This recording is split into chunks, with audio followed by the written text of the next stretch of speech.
Greetings hobbyists, this is Artisans of All. And in this video series we're having a look at some of the less talked about extensions in Blender that are worth your time checking out. So if you know any that don't get a lot of coverage, feel free to throw them in the comments section so we know what to take a look at. And in this video we're looking at the extension Distribute. So this is a lovely extension in terms of its simplicity, but also how useful it's potentially going to be. So if we just grab, let's say, a cube, and maybe make a couple more just like this, and they're not equally distant, but we want them to be. So we're just going to open up the M panel, and in that, in the edit menu, we've got distribute. It might be smaller, you need to make it larger, and we can obviously distribute things on a single axis, and that will equal up the spaces between them. For example, we're on the y-axis, distribute them on the y-axis, brilliant.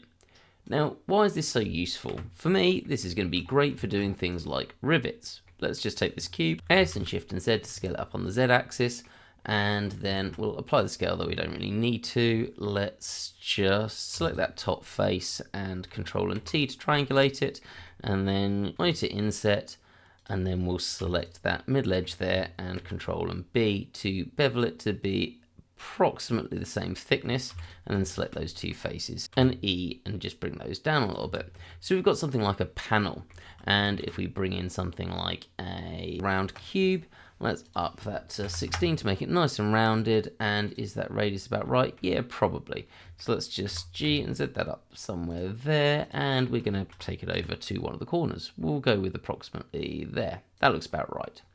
And then we want to make a load of rivets across here. Now, we could mirror this to try and get this even, but we're still going to be guessing distances. So what we're going to do is just add in a mirror. So let's add in a mirror modifier here.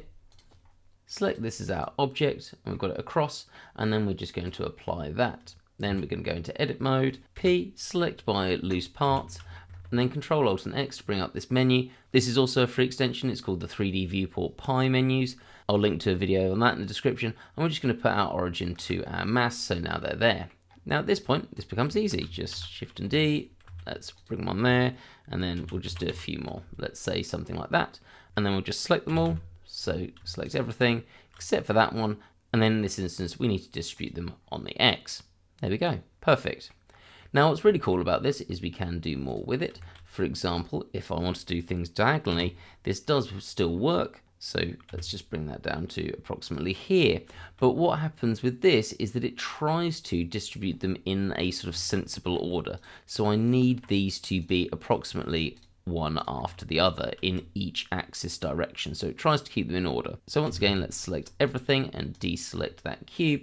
And we'll just distribute them in the X once more, and then distribute them in the Y. And then we've got these perfectly diagonally. A really nice free extension that's going to do a lot of work. Hopefully you're enjoying this series on those free extensions. If you are, hitting that like button would be much appreciated. And if you're not subscribed, subscribe and hit that bell icon so you get updated on when new videos are out. Have a great day, guys.